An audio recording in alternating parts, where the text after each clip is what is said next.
बाल पंडित सुधीर कृष्ण शर्मा का वृंदावन में भागवत कथा अध्ययन पूर्ण कर महिदपुर नगर में प्रथम आगमन हुआ। बाल पंडित सुधीर कृष्ण शर्मा का वृंदावन में भागवत कथा अध्ययन पूर्ण कर महिदपुर नगर में प्रथम नगर आगमन पर भव्य स्वागत किया गया।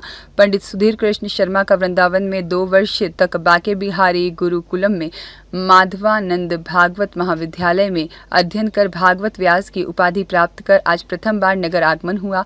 नारायणा रोड से ढोल पटाखे के साथ फूलों की वर्षा के साथ लाल मंदिर कॉलोनी तक चल समारोह के साथ स्वागत किया गया।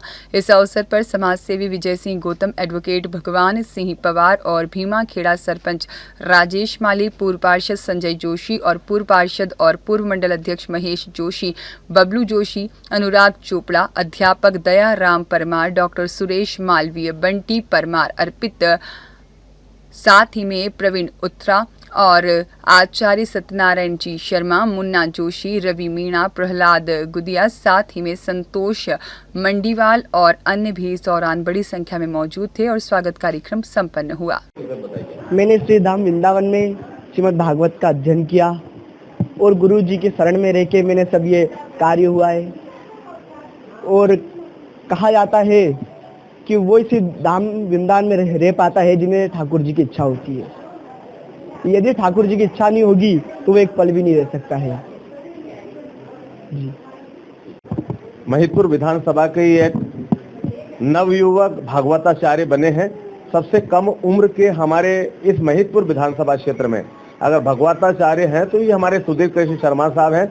इन्होंने 2 साल तक अपना प्रशिक्षण लिया, गुरुकुल में रहकर गुरुकुल के नियमों का पालन किया, गुरुकुल के आदर्श का पालन किया, गुरु जी की शरण में रहकर, गुरु जी के चरणों में रहकर वहां पर उन्होंने श्रीधाम से पूरे 2 साल का भगवत जी का हमारी पूरा एक प्रशिक्षण लेकर एक पूरा उसका अध्ययन करने के बाद में गुरु जी का आशीर्वाद लेने के बाद में आज के लिए हमारे महिदपुर में पधारे हैं। इनके प्रथम आगमन पर इनके गृह प्रवेश में मैं शामिल हुआ और मैं भगवान से प्रार्थना करता हूं कि इनके उद्गार, इनके उद्घोष और इनका जो एक संभाषण हम लोगों को मिलेगा, जो प्रवचन हमको मिलेगा पूरी विधानसभा क्षेत्र को, पूरे मध्य प्रदेश को, पूरे भारत को।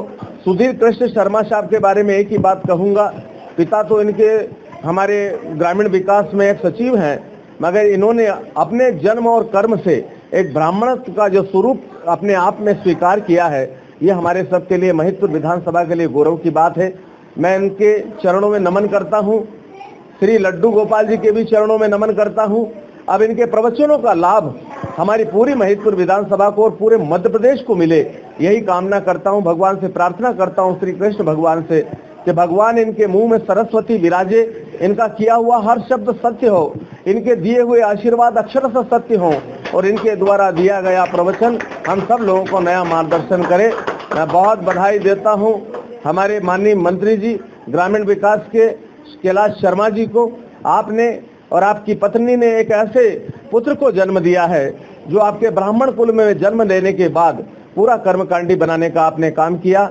माता पिता का सहयोग, पहले शिक्षक और पहले प्रशिक्षु वही रहते हैं जिनके द्वारा एक प्रशिक्षण दिया जाता है। आपने अपने बच्चे को वहां भेजकर 2 साल तक जिस तरह की तपस्या करी है, जिस तरह का बच्चे ने वहां रह के उनका पालन किया है, गुरुकुल के आदर्शों का पालन किया है और निखर कर आज हीरा बन के हमारे बीच में है। पूरी विधानसभा को इनके प्रवचनों का लाभ मिले, भगवान कृष्ण की सेवा में रहें, मैं बहुत शुभकामना करता हूं और उज्जवल भविष्य की कामना करता हूं सुधीर कृष्ण शर्मा जी के लिए कि निरंतर आगे बढ़कर पूरे समाज को, पूरे सनातनी हिंदू धर्म को लाभान्वित करेंगे। बहुत बहुत धन्यवाद। जय श्री कृष्णा। हमारे बीच में हमारे वरिष्ठ भगवान सिंह जी पवार साहब एडवोकेट उपस्थित हैं। मैं उनसे भी निवेदन करूंगा कि इस बालक को आशीर्वाद दें। अब हम तो पैर छूते हैं बालक की, हम लोग तो क्षत्रिय हैं क्योंकि ब्राह्मण है। ब्राह्मण का बच्चा भी अगर 5 साल का है तो उसका पैर छूना हमारा धर्म है।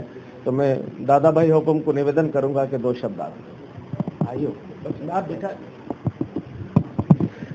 आज वृंदावन धाम से पधारे गुरुजी अपना भागवताचार्य का कोर्स पूरा करके और आज हमारे महिदपुर में पधारे हैं। मैं वास्तव में आपके साथ में लड्डू गोपाल जी हैं, उनको प्रणाम करता हूं, नमन करता हूं और आपको भी नमन करता हूं।